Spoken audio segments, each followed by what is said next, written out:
Pendant 37 ans, j'ai cru servir Dieu. J'ai cru que ma vie avait un sens, une direction, une lumière. J'ai cru que les murs du couvent me protégeaient du monde, et que le silence que je gardais chaque jour était une forme de sagesse, une forme de sainteté. Mais tout ce que j'ai vécu n'était pas la vérité. Et ce que j'ai découvert a détruit toute ma vie. Mais ce que je vais vous raconter, personne à l'extérieur ne devait jamais le savoir. Je m'appelle Elisabeth. Aujourd'hui j'ai 61 ans. Et c'est la première fois de ma vie que je parle vraiment. Pas pour accuser. Pas pour blesser. Mais parce que le silence, j'en ai trop porté. Et parce que je sais qu'il y a des gens, quelque part, qui vivent peut-être en ce moment ce que j'ai vécu, et qui ont besoin de savoir qu'ils ne sont pas seuls. On m'a appris à me taire. Depuis le premier jour, on m'a appris que la parole était dangereuse, que les questions étaient une forme d'orgueil, et que l'obéissance était la plus haute vertu d'une femme consacrée à Dieu. Alors je me suis tue. Des années. Des décennies. Je me suis tue tellement longtemps que j'avais presque oublié comment parler de moi-même, comment dire ce que je ressentais, comment exister en dehors du regard des autres. Je ne pensais jamais parler un jour. Vraiment. Mais aujourd'hui je suis là. Et aujourd'hui je parle. Je suis née dans une petite ville du centre de la France, dans une famille catholique pratiquante. Mon père était un homme discret, travailleur, peu expressif. Ma mère était profondément croyante, peut-être même un peu mystique. Elle priait plusieurs fois par jour, elle allait à la messe tous les matins, elle parlait de Dieu comme d'un membre de la famille, présent dans chaque pièce de la maison, présent dans chaque décision, dans chaque repas, dans chaque respiration. J'ai grandi dans cette atmosphère, imprégnée de foi dès l'enfance, et je ne me souviens pas d'un moment de mon enfance où Dieu n'était pas là, quelque part, dans l'arrière-fond de tout. Mon enfance n'a pas été facile.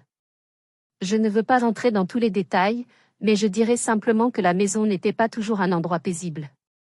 Il y avait des tensions, des silences lourds, des moments de violence que je ne savais pas nommer à l'époque mais que je ressentais dans mon corps, comme une contraction permanente dans la poitrine. Et dans ces moments-là, c'est vers Dieu que je me tournais. La prière était mon refuge. L'église était l'endroit où je me sentais en sécurité, entourée d'une paix que je ne trouvais pas ailleurs. J'avais 13 ans quand j'ai eu ce que j'appellerais une expérience spirituelle intense. C'était un soir de printemps, après une journée particulièrement difficile à la maison. Je m'étais réfugiée dans l'église du village, seule, dans la pénombre. Et là, assise sur un banc en bois usé, j'ai ressenti quelque chose d'extraordinaire. Une chaleur. Une présence. Une certitude absolue que j'étais aimée, que ma vie avait un sens, que j'étais appelée à quelque chose. À partir de ce moment-là, l'idée de consacrer ma vie à Dieu a commencé à germer en moi. Pas comme une obsession, pas comme une fuite, du moins c'est ce que je me disais à l'époque. Comme une vocation. Comme une évidence douce et persistante. J'en ai parlé à ma mère, qui a pleuré de joie. J'en ai parlé au prêtre du village, qui a dit que c'était un signe de grâce. Personne ne m'a posé de questions difficiles. Personne ne m'a demandé si je fuyais quelque chose. Tout le monde a vu une jeune fille bénie. J'avais 24 ans quand je suis entrée au couvent. C'était un couvent contemplatif en province, une grande bâtisse ancienne entourée de jardins, avec une chapelle magnifique dont les vitraux coloraient la lumière du matin en nuances de bleu et d'or. Le jour où je suis arrivée, en septembre, avec ma petite valise et le cœur gonflé d'espoir, j'ai pensé que j'étais arrivée là où je devais être. Que c'était chez moi. Que le reste de ma vie commençait vraiment. Les premiers jours ont été comme un rêve. Tout était beau, tout était calme, tout était ordonné. Les offices rythmaient les journées avec une régularité apaisante. Les sœurs semblaient sereines, lumineuses même. L'atmosphère de prière collective avait quelque chose d'enveloppant, de rassurant. Je me suis dit que j'avais fait le bon choix. Que j'étais enfin à ma place. Mais quelque chose m'a dérangé, dès le début. Quelque chose que je n'ai pas su nommer tout de suite. Au début, c'était juste une sensation. Un léger inconfort. Comme un caillou dans une chaussure qu'on finit par ne plus sentir tellement on marche longtemps avec. Les règles étaient nombreuses. Ça, je le savais avant d'entrer. La vie contemplative est une vie de structure, de discipline, de renoncement. Je m'y attendais. Mais ce que je n'avais pas anticipé, c'était la façon dont ces règles étaient appliquées. Pas avec douceur. Pas avec pédagogie. Avec une rigidité qui ne laissait aucun espace à la question, aucun espace au doute, aucun espace à l'humain. La mère supérieure était une femme d'une 60aine d'années, petite, le regard perçant, la voix douce mais avec quelque chose de tranchant en dessous. Elle avait une façon particulière de vous regarder qui vous donnait l'impression d'être vu jusqu'au fond, d'être lu, évalué, jugé. Pas avec bienveillance. Avec une précision froide. Elle souriait souvent, mais ses sourires ne réchauffaient pas. Ils signalaient. Ils délimitaient. Ils traçaient des frontières invisibles que tout le monde comprenait sans qu'on ait besoin de les expliquer. Au début, je pensais que c'était normal. Je me disais que la vie spirituelle demandait cette rigueur, que la sainteté ne s'obtenait pas dans la mollesse, que les grandes âmes avaient besoin d'être façonnées dans la dureté comme le métal dans le feu. Je répétais ces choses à moi-même comme des formules protectrices. Mais quelque chose me dérangeait. Il y avait des silences étranges dans ce couvent. Pas le silence de la contemplation, que j'aimais profondément. Un autre type de silence. Le silence des choses qu'on ne dit pas. Le silence des regards échangés entre les sœurs plus anciennes quand un sujet particulier était effleuré. Le silence qui tombait brusquement quand on entrait dans une pièce au mauvais moment. Des silences qui avaient une texture, une densité, une couleur particulière. Certaines sœurs avaient des comportements qui m'intriguaient. Il y en avait une, sœur Marceline, qui était là depuis plus de 20 ans et qui semblait vidée de quelque chose d'essentiel. Elle priait, elle travaillait, elle souriait quand il fallait sourire. Mais ses yeux étaient comme éteints. Comme si la personne à l'intérieur s'était retirée depuis longtemps et n'avait laissé que l'enveloppe pour accomplir les gestes du quotidien. Je la regardais parfois et je ressentais une tristesse que je ne comprenais pas. Une tristesse qui me faisait peur. Parce qu'il y avait quelque chose en elle qui me renvoyait quelque chose de moi. Il y en avait une autre, sœur Thérèse Marie, qui était arrivée quelques mois avant moi. Elle était vive, curieuse, pleine d'une énergie joyeuse qui contrastait avec l'atmosphère générale. Elle posait des questions. Pas des questions irrévérencieuses, des questions sincères, des questions de quelqu'un qui veut comprendre, qui veut apprendre, qui veut grandir dans sa foi. Et ces questions-là, je les ai vues progressivement étouffées. Pas violemment. Subtilement. Par des regards. Par des remarques en apparence bienveillantes mais qui signifiaient clairement, tu poses trop de questions. Tu dépasses ta place. Tais-toi. Et sœur Thérèse Marie s'est tue. En quelques mois, elle aussi avait ce regard éteint. On nous interdisait de poser des questions. Pas explicitement, pas avec des mots directs. Mais le message était clair pour qui savait lire l'atmosphère. Les questions étaient une forme d'orgueil. Un manque de confiance en Dieu. Une résistance à la grâce. Et puisque personne ne voulait être coupable de résister à la grâce, personne ne posait de questions. On apprenait très vite à avaler ses doutes, à les envelopper dans la prière, à les faire passer pour de l'humilité. Certaines choses ne devaient jamais être vues. Il y avait des parties du couvent où l'accès était limité sans explication. Il y avait des conversations qui s'arrêtaient quand on approchait. Il y avait des décisions prises par la mère supérieure dont on ne connaissait jamais les raisons, et qu'on ne devait pas chercher à comprendre. Mais ce n'est pas encore le pire. Les premières années, j'ai vécu avec tout ça. J'ai appris à ne pas regarder trop longtemps les choses qui me dérangeaient. J'ai appris à canaliser mes questions dans la prière et à interpréter l'absence de réponse comme une invitation à aller plus loin dans la confiance. J'ai appris à sourire au bon moment, à parler au bon moment, et surtout à me taire au bon moment. Je devenais, sans m'en rendre compte, quelqu'un d'autre. Quelqu'un de plus petit. Quelqu'un de plus effacé. Quelqu'un qui prenait moins de place chaque année. Et pendant tout ce temps, je croyais que c'était de la sainteté. Les années passaient. Je prenais mes vœux définitifs.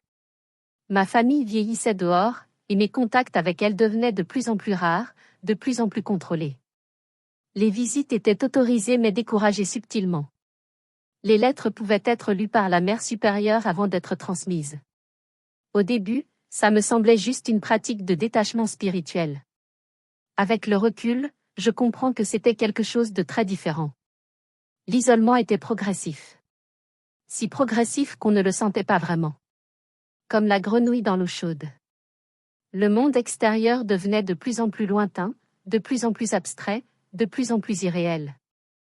Et le couvent devenait de plus en plus le seul monde possible, le seul monde compréhensible, le seul monde dans lequel je savais exister. Cette dépendance-là, je ne la voyais pas. Je la vivais comme un approfondissement spirituel. Et là, j'ai commencé à comprendre quelque chose d'encore plus grave. J'avais une quinzaine d'années de vie conventuelle derrière moi quand j'ai commencé à observer des choses qui ne pouvaient plus être expliquées par la discipline ou la dévotion. Des choses qui avaient une autre nature. Il y avait une sœur Agnès, qui était arrivée avec une santé mentale fragilisée, c'était visible, et qui aurait eu besoin d'un suivi médical adapté. Mais au lieu d'être orientée vers des soins professionnels, elle était prise en charge uniquement dans le cadre spirituel du couvent. Ces crises étaient interprétées comme des combats spirituels, des attaques du démon, des épreuves de la foi. On priait pour elle. On lui imposait des pratiques de mortification. On augmentait ses heures de raison. Et son état se dégradait, lentement, sous les yeux de tout le monde, sans que personne n'intervienne d'une façon qui aurait vraiment pu l'aider. J'ai essayé d'en parler.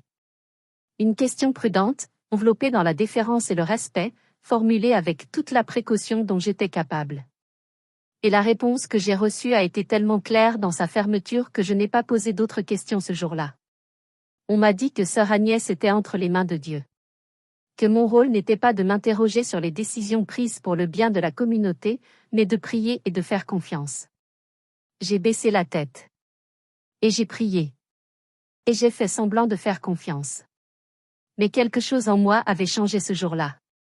Une fissure minuscule. Presque rien. Mais une fissure quand même. J'ai vu des sœurs brisées qui n'avaient nulle part où aller et qui restaient non par vocation mais par peur. Par peur du monde extérieur qu'on leur avait appris à craindre. Par peur de n'avoir plus aucun repère hors de ces murs. On leur avait dit, pas toujours avec des mots, que l'extérieur était le danger, que la liberté était l'illusion, que la vraie vie était ici et que quitter cet ici c'était se perdre définitivement. J'ai vu des sœurs humiliées publiquement, présentées comme des exercices d'humilité. Des exclusions temporaires pour des manquements mineurs. Des mécanismes de contrôle social très sophistiqués, très subtils, habillés dans le langage de la foi et de la charité, mais qui produisaient très concrètement de la soumission et de la peur. J'ai vu des donations importantes faites au couvent par des familles de sœurs. Et j'ai commencé à me poser des questions sur ce que devenait cet argent. Les comptes n'étaient jamais partagés. Les décisions financières étaient exclusivement dans les mains de la mère supérieure. La transparence n'était pas une valeur ici. L'obéissance l'était. Ce que j'ai découvert ensuite a tout changé. Et puis il y a eu cette nuit-là. Je ne pourrai jamais l'oublier. C'était un soir de novembre. J'avais du mal à dormir, comme souvent à cette période de ma vie où quelque chose en moi était en train de se réveiller sans que je sache encore ce que c'était. Je me suis levée au milieu de la nuit pour aller à la chapelle. Et en traversant le couloir principal, j'ai entendu des voix. Des voix venant du bureau de la mère supérieure, à une heure où tout le monde était supposé dormir. Je me suis arrêtée.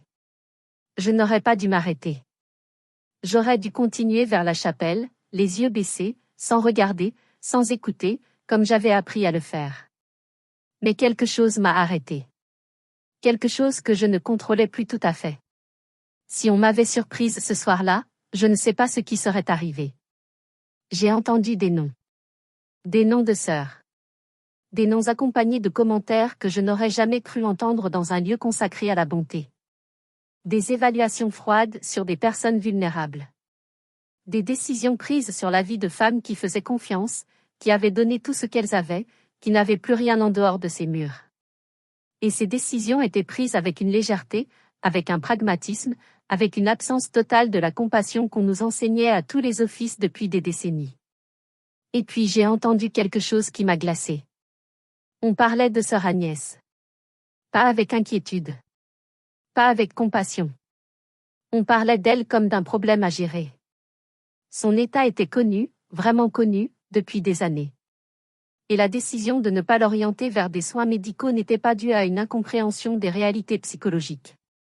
Ce n'était pas une erreur. C'était une décision consciente.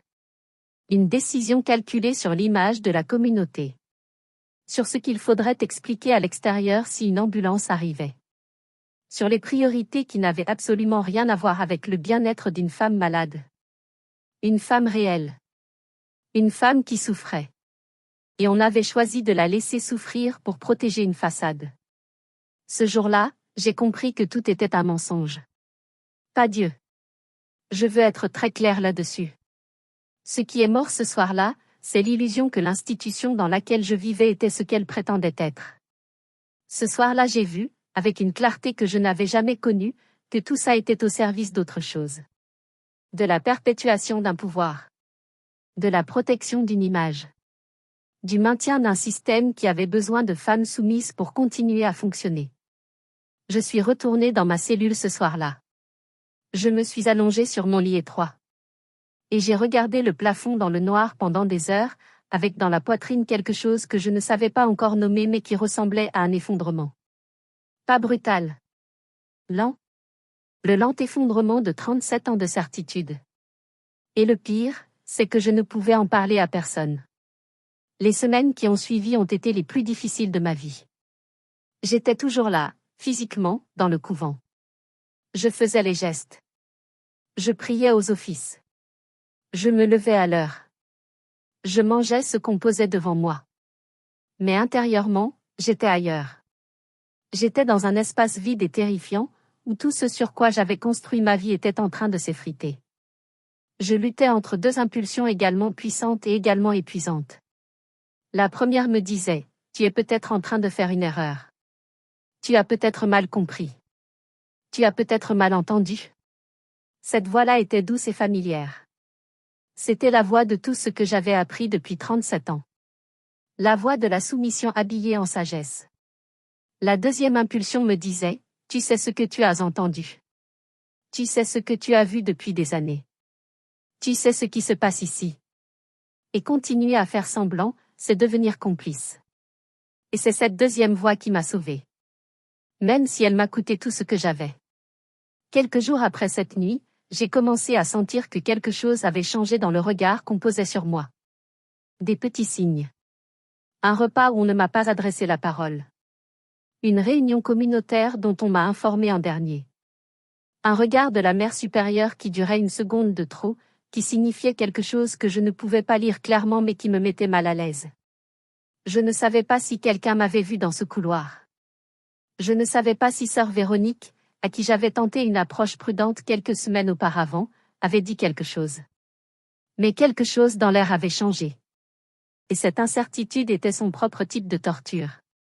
La culpabilité religieuse est quelque chose d'extraordinairement puissant quand elle est cultivée pendant des décennies. Elle ne concerne pas seulement ce qu'on fait ou ne fait pas. Elle concerne ce qu'on est. Ce qu'on pense. Ce qu'on ressent. Envisager de partir, c'était envisager de trahir un engagement sacré pris devant Dieu. Et ça, dans le système de croyance qui avait structuré toute mon existence, c'était la chose la plus terrifiante qui soit. Je me souviens de nuits entières à pleurer sans bruit, le visage dans l'oreiller pour ne pas être entendu, me demandant si j'étais en train de perdre la foi ou de la trouver vraiment pour la première fois.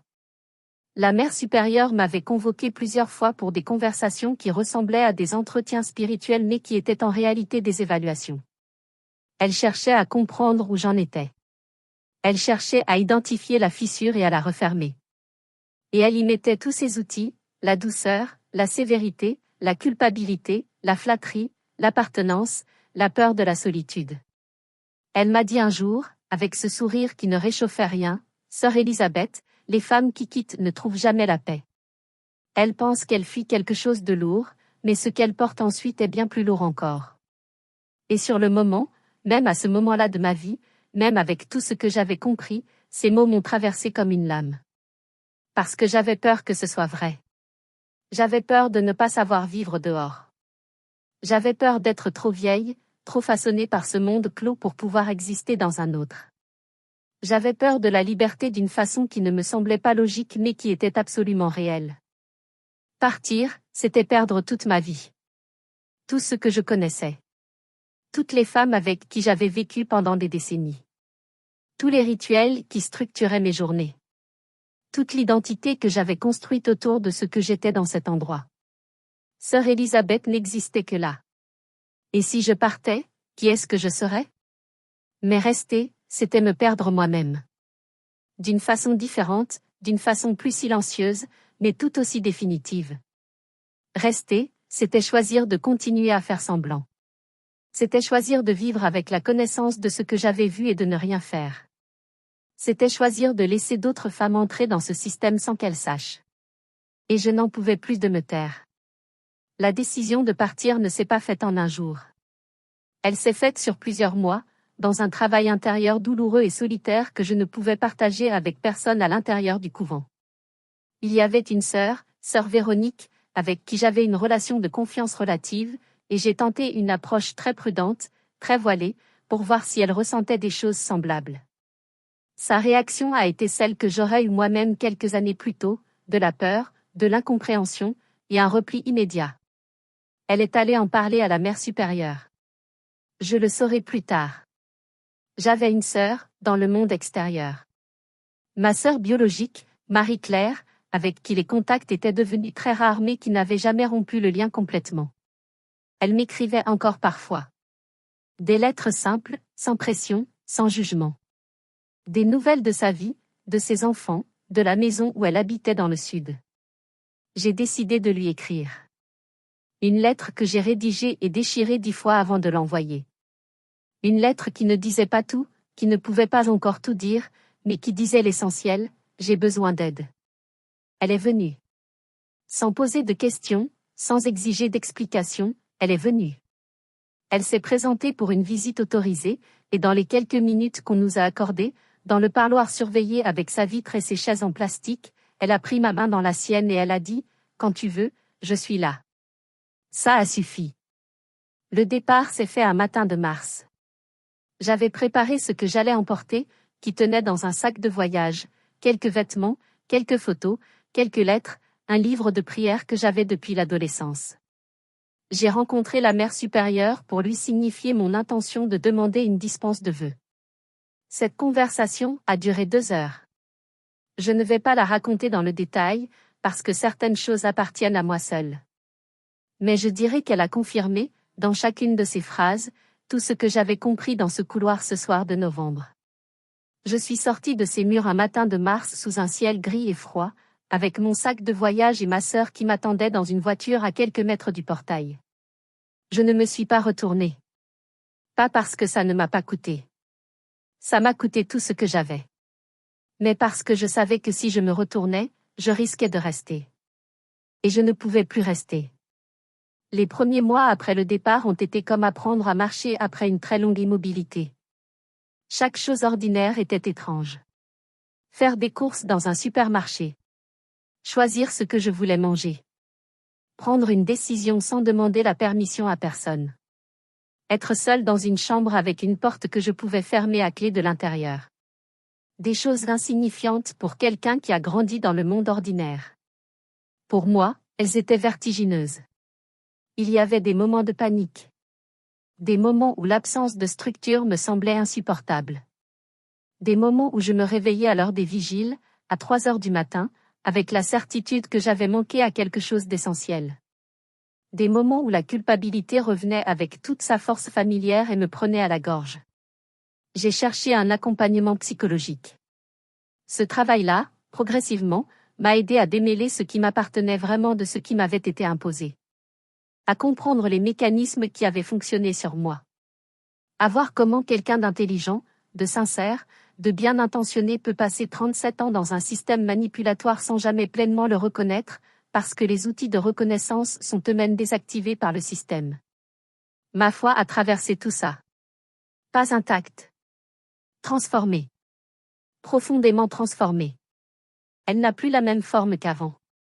Elle n'habite plus dans des institutions, dans des hiérarchies, dans des règles collectives. Elle habite dans un espace intérieur plus silencieux et plus libre que tout ce que j'avais connu dans le couvent malgré toutes ces heures de prière. Et ça, je ne l'aurais pas cru possible. Je l'ai découvert. Aujourd'hui, je vis simplement.